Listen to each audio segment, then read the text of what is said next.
रायजो राजाफोरनि थाखाय गोबां खामानि मावबावनांगौ दङ जिहेतु 5 बोसोराव जों सान्थिखौ गायसनबाय बे सान्थिखौ अराय गोजोर खालामनो जोंनि जे लामा दालांफोर जों जे लुदों बे लामा दालांफोरखौ आरो बांसिनै जाहाथे लुबावनो हायो बेनि थाखाय खामानि दङ लाइमोनफोरखौ जाहाथे साख्रि बाख्रि होनायजों लोगोसे गेलेनाय आयदायाव हारिमु आयदायाव सोलोंथाइ आयदायाव मोनफ्रोमबो बिथिङावनो जोङो जौगाहोलांनो हायो आरो बिथांमोननो जों मोजां मोनसे राहा लामा होनो हायो जायफोर बिथांमोना सिगां जोंनि एक्सट्रिमिस्ट अर्गानाइजेशनसफ्राव दंमोन थिउरिया हान्जाफ्राव दंमोन बे थिउरिया हान्जायाव थाबोनाय जे माने सारेन्डार मिलिटेन्टफोर दङ बिथांमोननो जोङो मोजां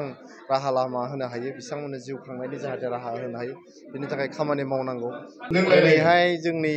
रायमाना जे प्राइमारि दङ सराइबिल बिटिसि कनस्टिटुएन्सिनि सिङाव बेवहाय जोंनि बिपिएफ हान्जानि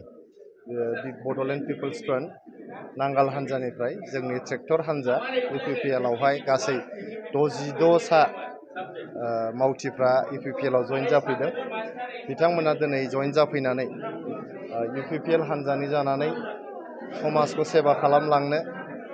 जोंनि बिटिआरआव फिन खनसेबाव इउपिपिएलनि सरकार दानो जोंनि प्रमद बर' सारनि दैदेननायाव नैथि खेबनि थाखाय सरकार दानो थाखाय दिनै सतबांसा लाबाय आरो नोंथांमोना मिथिगौ दिनै रायमाना प्राइमारियाव फ्राय माने बिपिएफ हान्जानि मावथि कर्मिफोर बेबायदि गैला सिगाङावबो जोंनि बिपिएफनि दैदेनगिरि बिथांमोन जोंनि इउपिपिएल हान्जायाव जइन जाफैबाय जोंनि इउपिपिएल हान्जानि नीति आदर्शखौ मोजां मोननानै आरो प्रमद बर' सारनि मावनाय हाबाफारिफोरखौ मोजां मोननानै दिनै इउपिपिएल हान्जायाव फैजोब्बाय नोंथांमोना मिथिगौ थांनाय 5 बोसोराव जेखौ रावबो सिमाङावबो नुवाखैमोन जे बड'लेण्ड ओनसोलनि दुंदुं हाव हाव थासारि जोंनावहाय बाव आर्मि केम्पनि थासारि रिलिफ केम्पनि थासारि जाथि जनगोष्ठीनियाव गेजेराव न' सावलायनायनि थासारि बेफोर गासिबो थासारिफोरखौ फोजोबजोबनानै मोजां मोनसे आबहावा सोरजिनो हादों गोजोनखौ गायसननो हादों जोंनि फरायसुला फरायसुलि लाइमोन बिथांमोनखौहाय खामानिजों अरजाबहोनो हादों गुन गोनां सोलोंथाइ होनो हादों आरो गुबुन हारि माहारिनि गेजेराव अनलायनाय आरो गोजोनखौ गायसननो हादों बेनि थाखायनो दिनै बिटिआर ओनसोलनि बा बड'लेण्ड ओनसोलनि साफ्रोमबो रायजो राजाफ्रा इउपिपिएल हान्जानि खान्थिफोरजों सान्थौ सानस्रिफोरजोंहाय गोरोबफादों आरो मोजां मोनफ्लेथारनानै प्रमद बर' सारखौनो फिन खनसेबाव बिटिआरनि चिफ बानायनो थाखाय दिनै सतबांसा लादों बिसायख'थिया जेब्लानो फोसावगोन अब्लानो इउपिपिएल हान्जाया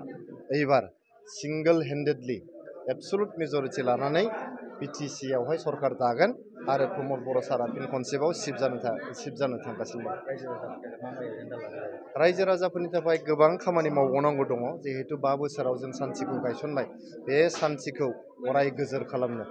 जोंनि जे लामा दालांफोर जों जे लुदों बे लामा दालांफोरखौ आरो बांसिनै जाहाथे लुबावनो हायो बेनि थाखाय खामानि दङ लाइमोनफोरखौ जाहाथे साख्रि बाख्रि होनायजों लोगोसे गेलेनाय आयदायाव हारिमु आयदायाव सोलोंथाइ आयदायाव मोनफ्रोमबो बिथिङावनो जोङो जौगाहोलांनो हायो आरो बिथांमोननो जों मोजां मोनसे राहा लामा होनो हायो जायफोर बिथांमोना सिगां जोंनि एक्सट्रिमिस्ट अर्गानाइजेशनसफ्राव दंमोन थिउरिया हान्जाफ्राव दंमोन बे थिउरिया हान्जायाव थाबोनाय जे माने सारेन्डार मिलिटेन्टफोर दङ बिथांमोननो जोङो मोजां राहा लामा होनो हायो बिथांमोननो जिउ खांनायनि जाहाथे राहा होनो हायो बिनि थाखाय खामानि मावनांगौ आइजोफोरनि जौगानायनि थाखाय खामानि मावनांगौ गोबां दङ जों माइनाव सोरां बिथांखिनि गेजेरजों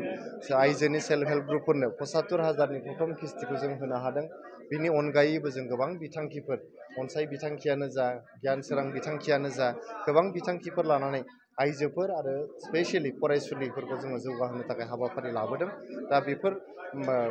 माने जागायनाय हाबाफारिफोरखौ जाहाथे मोजां मोनसे शेप होनो हायो मोनसे मोजां कनक्लुजन हैनो हायो बेनि थाखाय प्रमद बर' सारखौ जोङो बिटिआरआव नैथि खेबनि थाखाय जोङो चिफ दिनै लुबैदों रायजो राजाफ्रा बिथाङानो चिफ जानो थांगासिनो दङ आरो बिथाङा जे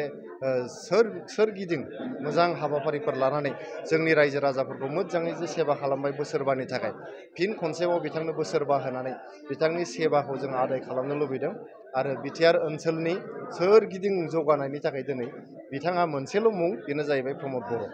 हारसिं गेलेनाय 2025-26 मायथाइनि गोदानै मुं थिसननायनि थाखाय गोजोनथाव खौरां।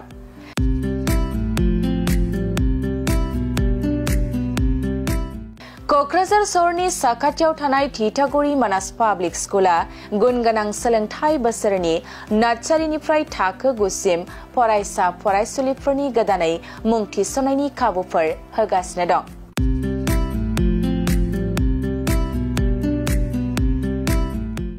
गुनगोनां सोलोंथाइ होनायजों लोगोसे थिथागुरि मानास पाब्लिक स्कुला basic computer education, English speaking environment आरो मोजां सोलोंथाइ गोनां फोरोंगिरिफोर दं।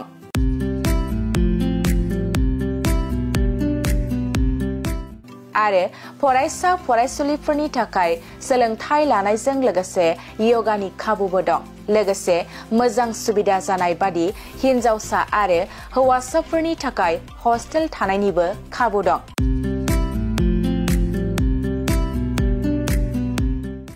बेनिखायनो नोंथाङाबो नोंथांनि गथ'खौ गोदानै मुं थिसनोब्ला थिथागुरि मानास पाब्लिक स्कुलाव मुं थिसननो हागोन। नोंथाङा आबुङै मिथिबावनो थाखाय 6000853288 6000489621 आरो